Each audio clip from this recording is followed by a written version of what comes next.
And coming from someone who specializes in relationships for 43 years, I'm sure that this little statement that I have here is a mind blower for some people, right? David Essel here in the box. But it's okay to end a relationship that's in chaos and drama. It's okay to end a relationship that's filled with addiction. It's okay to end a relationship that's filled with, oh my gosh, so much insanity, right? It's just okay. It's okay. You don't have to stay. You don't have to stay. Now, here's the funny thing or interesting thing. You know, whenever I'm working with a couple or an individual who's in a relationship filled with chaos and drama, my number one goal is to save the relationship. Especially if there's children involved. Oh my God, for 43 years, the only thing I've really cared about is helping each people see the role they play, helping each individual make changes in the role they play, help people learn how to deal with their triggers so they don't emotionally overreact. You know, like, we've been teaching all these things, but there comes a point in relationships that it's time to get out. We have to be smart.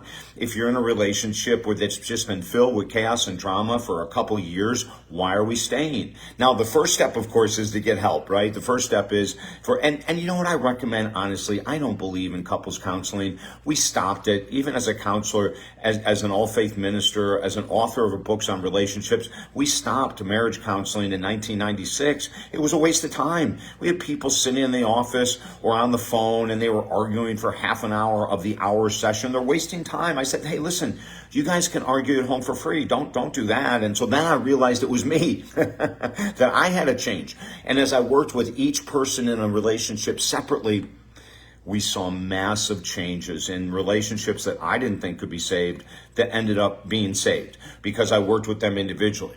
But if you're not willing to do the work, only one of you has to do the work to start. But if no one's willing to do the work and it is chaos and drama, you've got to end it. You know, I've worked in the last couple of years with couples that were together for 30 years, 40. I have a couple that was together 67 years and I helped them go through a divorce. And as we talked to the woman that was married for 67 years, she said, David, this should have happened 62 years ago, or maybe even 64 years ago. We were together 65, 67 years, something like that. It should have ended in the beginning. And that's the way most relationships that stay long-term, filled with chaos and drama, end up. I want you to have the faith and confidence that if you've done everything you can, and the relationship cannot be turned. If you've improved your side, if you're the one that has stopped arguing, if you're the one that started telling the truth, if you're the one that has integrity and you started doing what you say you're going to do. Let's say that you saw your 50% of the role in the dysfunction. Maybe you were the one that drank, or maybe you were the one that was just overboard when it came to insecurity or all the other issues we have.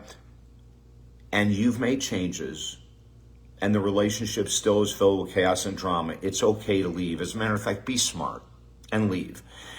I am not a fan of long-term relationships. People bragging all the time, oh, we've been together for 30, 40, 50, 60 years. And in many cases, those relationships are terrible. Yeah, they've been together for a long time, but it's filled with chaos and drama.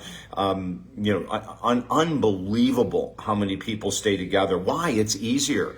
You know, we have some people that struggle with separation anxiety. What does that mean? It means they'll stay in an environment that is so unhealthy so they don't have to go and start over.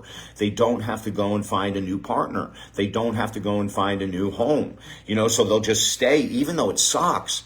And even though they know it would be better if they would leave and start all over again, either single or with someone else, they stay. And when they make a decision to stay, all it does is create hell for everyone. So why don't we act as mature adults, if that's possible, and look at each other and say, you know, we've been in this mess for X amount of months or years. You know, it's been 3 years and nothing has changed. We're still arguing all the time. Let's peacefully leave each other alone. Let's peacefully just split. That's the smartest thing in the world. And then you can work with someone to let go of your anger, your resentment, your rage, how unfair they were, or whatever else you're going to come up with. But ultimately, it's going to come down to us. We're the ones responsible for having a healthy relationship or not. If we're in an unhealthy relationship and we're staying, that's our fault. And I know a lot of people say, David, you don't understand. I raise the kids. I don't have any money. I don't know how to budget. I don't know. If the relationship is that bad, there are women's shelters that will help you get back on your feet. Like, there's answers for everything. There's churches, there's spiritual centers, there's all kinds of help out there. if you're in a place that you say, I have to stay because of the kids or because of money. No, you don't have to. Be smart. Start looking around. I remember a number of years ago, I helped a woman from Hawaii actually go through a divorce, and she was married to someone with a ton of money, and he had threatened all kinds of lawsuits against her. He had threatened all kinds of everything you can imagine to try to keep her, because he figured if he scared her enough with lawsuits and legal, and he had all kinds of money to do this, that she would stay. It didn't work. She ended up walking away with zero. And within 12 months, she was happier than she could be and actually making more money than she had made in the years before. So if it's that bad, you're not giving up. You're not running away. It's called self-love. It says, I love myself enough not to stay in an environment that's damaging to me emotionally or psychologically. I'm smart enough to get out of a relationship where my heart is being hurt, where my heart is closed. In the beginning, when we have couples that are struggling, we offer all kinds of incredible advice.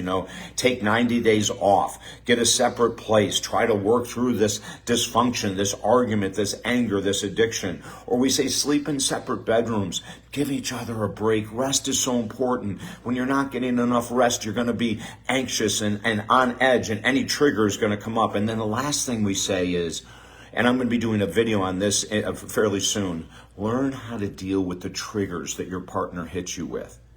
That's number one. Learn how to deal with those triggers. You're still going to walk away from the relationship if they don't change.